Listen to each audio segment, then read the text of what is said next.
Hello everyone, Sidewin here. Today I'm going to be completing the second video on my series on crafting, covering the feats for the crafting skill. This will be going through all skill feats by different levels, and there are a lot of them, which is the reason I split this as part 2. If you have not watched part 1, I would recommend going back and doing that. So first off, I'm going to go through these by level, starting with level 1. The different feats available at this level are Alchemical Crafting, Crafter's Appraisal, Improvised Tool, Quick Repair, Seasoned, Snare Crafting, and Specialty Crafting. The first one is Alchemical Crafting. This lets you craft alchemical items, immediately granting you 4 common formulae for your formula book. Typically what this means is that you can do it less effectively than a character specialized in it, but you can still create it out of combat and in downtime. It does take a significant amount of time to complete these items. The second one is Crafter's Appraisal. This lets you use crafting to identify magic on magic items instead of having to use the relevant magic skill. This lets you broaden your recall knowledge ability. Basically, by default, if you're dealing with a religion item, you have to use religion. A druid staff, you have to use nature, etc. This lets you just use the one skill for all of them. The third one is Improvised Tool. This lets you repair without having your repair toolkit with you. It can also let you craft common items if you have the materials as if you had their formulae. This can save you a lot of money in purchasing formulas because it lets you just craft everything on that list by default. The fourth skill feat is Quick Repair. It makes it just take less time to repair stuff. By default, it takes 10 minutes, being a exploration action, but this reduces the time to 1 minute. If you are master, it's only 3 actions, and if you're legendary, it only takes 1 action. So basically, if you're legendary, you can just repair the shield in combat. The fifth skill feat is Seasoned. It gives you +1 circumstance to crafting food and drink, including elixirs and other alchemical crafting when you drink the item. So it doesn't apply to bombs, but it does apply to mutagens as well. Snare crafting lets you build snares, basically just traps to put on the ground. You gain formula for 4 common ones. It's again a downtime activity. Specialty crafting gives you +1 circumstance to craft 1 category of items. For instance, you could choose to do weapons, or armor, or alchemical items. When you reach master proficiency, it gives you +2 instead. This is, again, a circumstance bonus, so if you have something else giving you a higher one, it is overridden. There are also 2 uncommon feats for level 1 of the crafting skill. The first one is Prepare Elemental Medicine. This comes from the Rage of the Elements rulebook.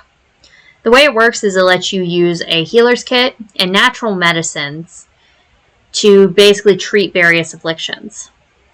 You can use crafting, as this is a crafting feat, or you can use herbalism lore to check how the patient's doing. It lets you treat up to 6 patients per day, and it lets you brew a special helping natural medicine to give them a higher chance of succeeding on their check versus the affliction.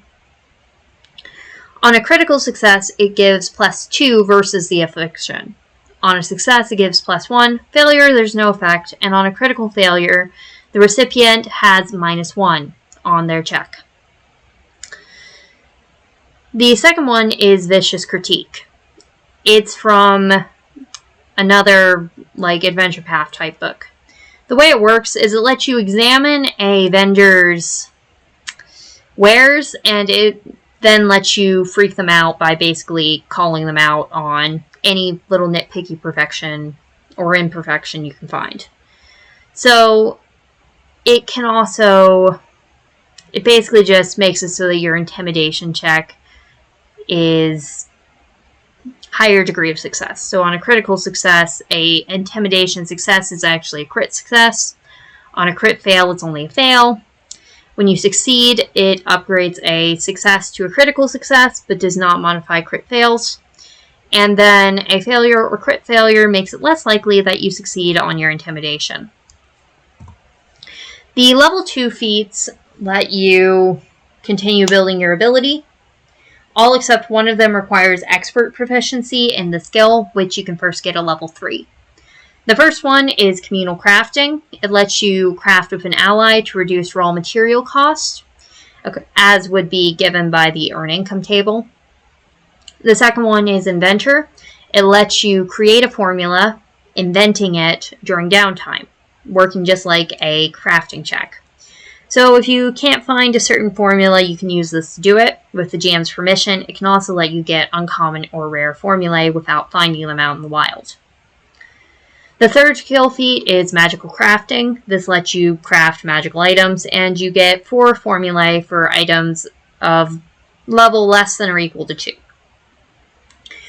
This is required for any magical items. It does not affect alchemical items, as there's a separate feat for that.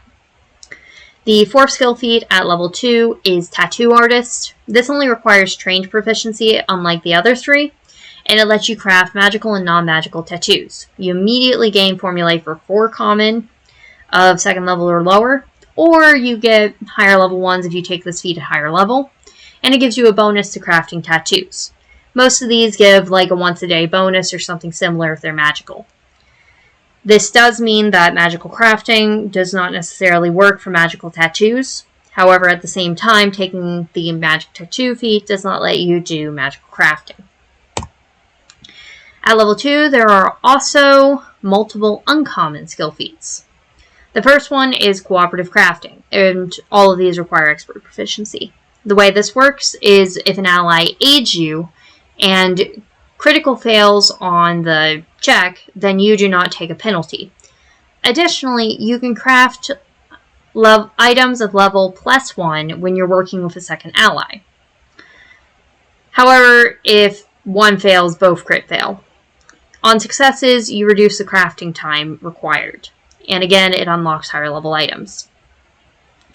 The second feat is Paging Adept. I probably mangled that pronunciation. It requires prep elemental medicine as a prerequisite. The way it works is it lets you administer natural medicine to 2 patients instead of just 1, and that number increases as you level up. The final uncommon feat available at level 2 is Tweak Appearances.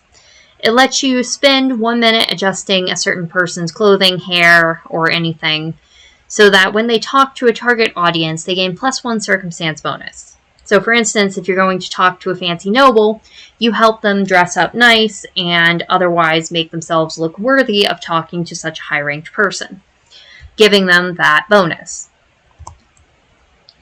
There are multiple level 7 feats as well. Honestly, crafting probably has one of the highest number of skill feats available in the game. And all of these require master proficiency. The first one is Blessed Tonic. It's only available to characters that have the heal font. So that's most often clerics, but technically a character of a few other classes could end up with this. The way it works is that whenever the character crafts an alchemical item which restores hit points, primarily elixirs of life, the item also gains the vitality trait. And when it's used, it gives 5 void resistance in addition to the healing. That number increases when you reach magic legendary proficiency. Blessed Toxin is the inverse of this. Basically, whenever you create a poison, it gives the void trait, and creatures affected by the item gain 5 fewer hit points each time they are healed, up to a certain length of time. The fourth feat is Impeccable Crafting. This requires the specialty crafting prerequisite feat. The way it works is when you roll a success on crafting an item, which is part of your specialty, you instead just get a straight critical success. So basically, it lets you create better items. And the final feat available is Rapid Aperture. It lets you make a talisman ready to use in only 1 minute rather than a longer length of time. And it actually is only 1 round if you're legendary. This is rather niche compared to the other feats, but it can be useful if you need to swap what talisman you're using with any regularity. At level 7, again, multiple uncommon feats are also available. The first one is Master of Apprentice. It lets you, whenever you're earning income, also attempt to aid somebody who has lower proficiency in the skill. It lets the person you're aiding use the better result between your check and theirs. In most cases, this means that they're more likely to succeed as you have a higher bonus and are rolling against their lower DC. The second feat available is signature crafting. This lets you successfully craft an item, then roll a DC 9 flat check. On a success, it gains a quirk. This quirk table is somewhat diverse, and by default, this feat gives a random quirk. However, if you critically succeed, then you pick which one it is. The third skill feat, which is uncommon at level 7, is Temperature Adjuster. This is another upgrade for Prepare Elemental Medicine. Basically, it makes you able to apply the element's hot or cold property to protect against extreme heat or cold. The hot elements are fire, earth, and metal, and the cold are wood and water. This is based off certain traditional Eastern alchemical techniques, which I'm not going to go into due to my own lack of familiarity. At level 15, there are 2 skill feats available, one of which requires legendary proficiency, that being craft anything. It lets you, so long as you meet level and proficiency requirements, craft anything, as it says, ignoring any requirements such as ancestry. For instance, if an item requires you to be an elf, but you're a dwarf with legendary crafting, this can let you break that rule, so long as the GM approves of it. There's always some items that have exceptions. The second skill feat available at level 15 is Legendary Tattoo Master. This is a master level feat. You automatically gain Legendary in Crafting when you take this feat, basically letting you skip having to take a proficiency. And it lets you increase all bonuses provided by tattoos so long as the tattoo is 3 or more levels lower than your own level. Since this requires you to be level 15, this means all tattoos which are level 12 or lower have +1 to any activated abilities and resistances. That is all of the skill feats available with the crafting skill. I know I went through these fast. Feel free to ask any questions you may have. Thank you for watching. I hope this helped you understand.